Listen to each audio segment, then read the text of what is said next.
movie lovers, Lena Gaul Channel here.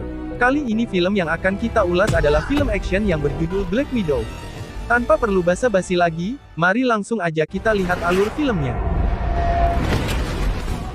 Kisah Black Widow dibuka dengan suasana Ohio, Amerika Serikat pada tahun 1995.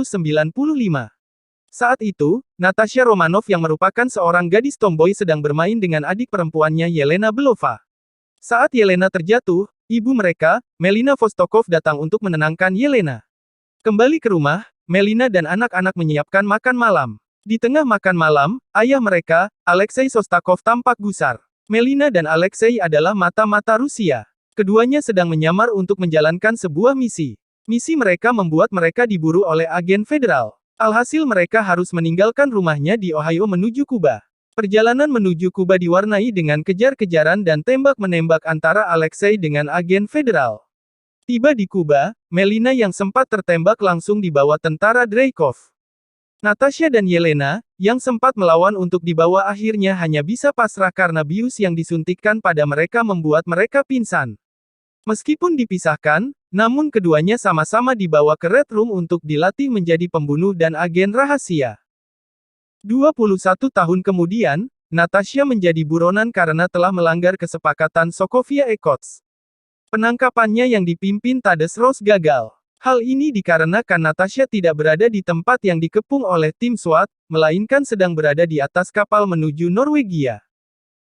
Di Maroko, Yelena yang masih bekerja untuk Red Room sedang memburu seorang mantan agen Red Room. Mantan agen tersebut membawa Red Dust, penawar yang dapat menghilangkan kendali Red Room atas dirinya. Meski tertusuk oleh pisau Yelena saat bertarung, mantan agen tersebut sengaja menyemprotkan Red Dust pada Yelena, membuat Yelena tersadar dari kendali Dreykov. Ia kemudian mengeluarkan pelacak yang tertanam di kakinya, membawa sisa Red Dust dan melarikan diri. Natasha memilih Norwegia sebagai tempat persembunyiannya. Yelena yang berharap Natasha akan membantunya, mengirimkan Red Dust yang ia miliki ke Norwegia. Karena tidak mengetahui isi paket, Natasha berniat membuang paket tersebut. Taskmaster yang mengetahui keberadaan Red Dust, menyerang Natasha. Ia berniat merebut kembali Red Dust yang ada di tangan Natasha. Pertarungan Natasha versus Taskmaster berakhir setelah Natasha terjatuh dari jembatan dan masuk ke air. Namun Natasha berhasil membawa Red Dust bersamanya. Mengetahui bahwa Red Dust dikirim oleh Yelena, Natasha menuju kota Budapest. Mereka kemudian dipertemukan di apartemen Natasha. Keduanya saling menodongkan pistolnya. Perkelahian pun tak terelakkan. Keduanya berhenti karena merasa perkelahiannya tidak berguna. Mereka akhirnya berbicara banyak hal, salah satunya tentang Dreykov. Pasukan Dreykov yang mengetahui keberadaan Yelena dan Red Dust, langsung menyerang saat keduanya berbincang. Keahlian keduanya sebagai mantan agen rahasia, berhasil membuat keduanya kabur. Di tengah pelarian, salah satu agen yang mengejar mereka terluka. Dreykov yang mengendalikan pikiran setiap agen, memerintahkannya untuk bunuh diri. Natasha yang awalnya tidak percaya dengan Yelena tentang Dreykov, yang mampu mensterilkan pikiran para Widow, menjadi percaya dan mengikuti Yelena. Kejar-kejaran tetap berlanjut. Dengan mengendarai sepeda motor, keduanya melaju kencang di jalanan kota. Saat keduanya terjatuh dari motor, mereka mengambil alih mobil yang berhenti tepat di dekat mereka.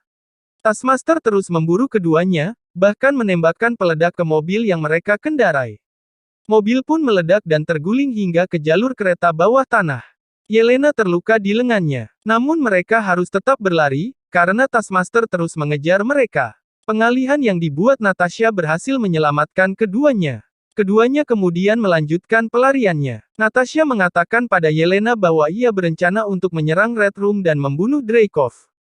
Yelena pun setuju dan ikut rencana Natasha. Natasha menggunakan bantuan Rick Mason untuk melancarkan rencananya. Dengan menggunakan helikopter keduanya menuju penjara di mana Alexei ditahan.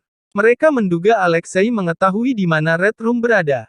Pembebasan Alexei dilakukan. Penjara pun dibobol, namun kelakuan konyol Alexei membuat kekacauan di penjara makin parah. Tembakan-tembakan penjaga yang diarahkan ke heli membuat Yelena kesal. Ia kemudian menembakkan rudal ke arah menara pengawas. Bukan hanya menara yang hancur, gunung es yang mengelilingi penjara mulai longsor. Natasha berpacu dengan runtuhan es untuk menyelamatkan Alexei. Keduanya selamat dengan bergantungan di heli. Masuk ke dalam heli, Alexei mencoba basa-basi.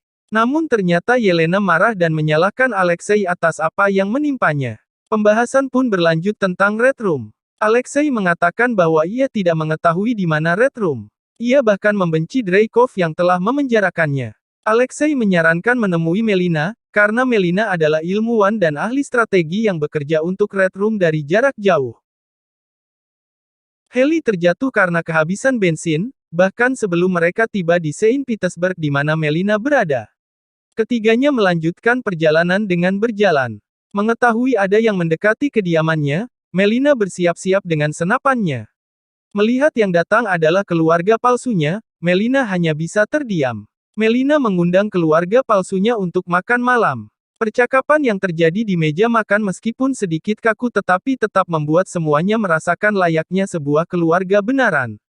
Di tengah pembicaraan, Natasha menanyakan pada Melina tentang keberadaan Red Room dan Dreykov. Penjelasan Melina tentang apa yang ia dan para ilmuwan Dreykov lakukan membuat Yelena marah. Yelena menyalahkan Melina karena menggunakan keahliannya untuk mengontrol para widow. Dan Yelena adalah salah satunya korban produk Melina. Beberapa saat kemudian rumah Melina diserang oleh pasukan Dreykov. Melina lah yang memberitahu Dreykov tentang keberadaan mereka. Alexei yang bersemangat untuk bertarung, dilumpuhkan dengan tembakan bius yang tepat mengenai bagian dadanya. Yelena mencoba mencari Natasha, namun Natasha telah terbaring di lantai. Melina yang berhadapan dengan Yelena menembakkan senjata listrik yang membuat Yelena pingsan.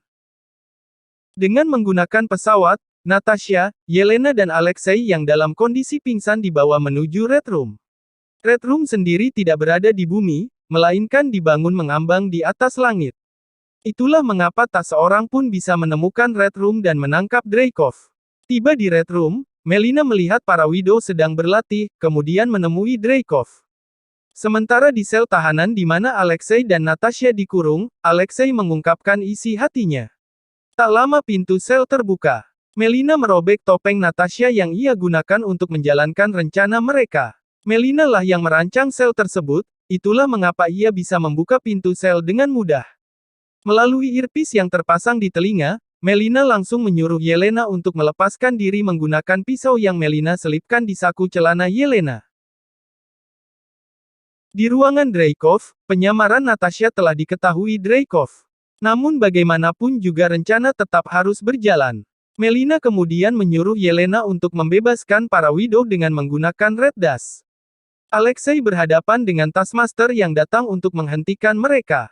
Melina meninggalkan Alexei kemudian masuk ke ruang kendali untuk mendaratkan Red Room. Dreykov berhasil memprovokasi Natasha dengan menunjukkan siapa di balik topeng Taskmaster. Dia adalah Antonia, anak dari Dreykov yang pernah diledakkan Natasha. Natasha kaget dan merasa bersalah. Dengan amarahnya pada Dreykov, Natasha coba menyerang Dreykov. Namun tidak ada siapapun yang bisa mendekati Dreykov, tanpa kecuali karena Dreykov menggunakan feromonnya untuk mencegah siapapun melukainya. Merasa dirinya aman, Dreykov pun menunjukkan segala rencana dan niatnya menguasai dunia dengan bantuan para widow. Dreykov bahkan menunjukkan kunci untuk membuka basis datanya. Setelah mengetahui segala rencana dan tujuan yang ingin dicapai Dreykov, Natasha kembali menjalankan rencananya. Untuk dapat menghabisi Dreykov, Natasha mematahkan saraf penciumannya sendiri. Sehingga ia tak lagi dapat mencium aroma feromon Dreykov. Di tempat lain Melina dikepung tentara Dreykov. Melina tak tinggal diam, ia lalu menembak mesin baling-baling penopang bangunan Red Room yang berada di atas kepalanya. Baling-baling jatuh, Melina pun menyelamatkan diri. Dreykov yang babak belur dipukuli Natasha, terselamatkan dengan kedatangan para widow. Ia lalu memerintahkan para widow untuk menghabisi Natasha. Perkelahian pun terjadi, serangan bertubi-tubi para widow akhirnya menjatuhkan Natasha. Beruntung Yelena datang di saat yang tepat. Ia langsung menembakkan Red Dash ke atas kepala para widow, saat para widow menghirupnya kesadaran mereka pun kembali. Bangunan perlahan mulai runtuh, semua bergegas keluar. Natasha tetap tinggal untuk mengambil basis data Dreykov. Saat keluar, Natasha bertemu Taskmaster yang dikurung di dalam sel oleh Alexei. Natasha membebaskan Taskmaster meski ia tahu Taskmaster akan memburunya. Namun kondisi bangunan yang akan rubuh menghentikan mereka. Yelena yang mengikuti Dreykov ke pesawatnya, langsung bertindak untuk menghentikan Dreykov melarikan diri. Yelena memasukkan sebuah tongkat ke baling-baling pesawat Dreykov sehingga pesawat pun meledak.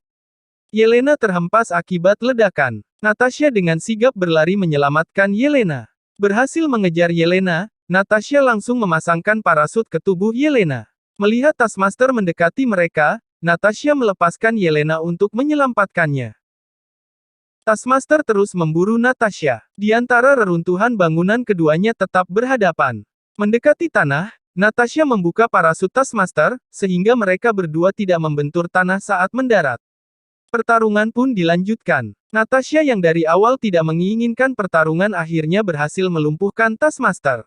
Ia lalu membuka topeng Taskmaster, kemudian menyiramkan Red Dust. Kesadaran Antonia yang berada di balik topeng Taskmaster pun kembali. Red Room hancur berkeping-keping. Natasha menemukan Yelena yang terbaring di antara puing-puing bangunan. Perasaan bahagia karena mereka selamat tidak bisa mereka tutupi. Alexei dan Melina yang juga selamat, datang menemui Natasha dan Yelena. Semua merasa lega karena mereka kembali dipertemukan dalam kondisi selamat. Dari kejauhan iring-iringan agen federal datang mendekat. Di saat yang tepat, para widow datang untuk menyelamatkan Natasha dan keluarganya. Merasa harus ada yang bertanggung jawab. Natasha memilih tinggal dan menghadapi para agen federal yang datang. Yelena, Alexei dan Melina yang membujuk Natasha untuk ikut pergi, akhirnya meninggalkan Natasha.